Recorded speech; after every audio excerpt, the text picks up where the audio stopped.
বন্ধুরা, এই দুইটা বাচ্চা এই দিক দিয়ে হেঁটে যাচ্ছিল। তখনই সেই ছোট বাচ্চাটির অনেক পানির পিপাসা পায়। তখনই সে সামনে একটি বোতল দেখতে পায় এবং সেই বোতলের পানিটা খায়। বোতলের পানিটা খাওয়ার পরে সে এখান থেকে অজ্ঞান হয়ে যায় এবং তখনই এখানে একটি রাক্ষস বের হয় এবং সেই ছেলেটি দৌড়ে একটি লোকের কাছে চলে যায় এবং সেই লোকটার কাছে সবগুলা কথা খুলে বলে এবং তখনই সে দেখতে পায় যে এই বাচ্চাটি এখানে আর নেই এবং তখনই হঠাৎ আবার এখানে বাচ্চাটি চলে আসে। তখনই সেই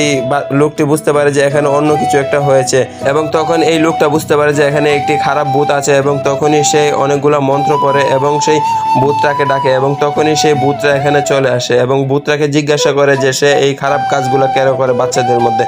তখনই সেই খারাপ ভূতটি বলে যে আমার বড় ভাই আমাকে ছোট দেখতে মেরে ফেলেছে, তার জন্য আমি সব ছোট বাচ্চাগুলোকে এভাবে মেরে ফেলছি। এবং তখনই সেই লোকটা এসে সেই ভূতটাকে গলা টিপে এখান থেকে মেরে ফেলে এবং তখনই এই খারাপ ভূতটা এখান থেকে গায়েব হয়ে যায় এবং এই লোকটা বলতে থাকে যে তোমরা রাস্তা থেকে কুড়িয়ে পাওয়া কোনো খাবার এখন থেকে খাবে না, কারণ অনেক সময় খারাপ ভূতেরও এই খারাপ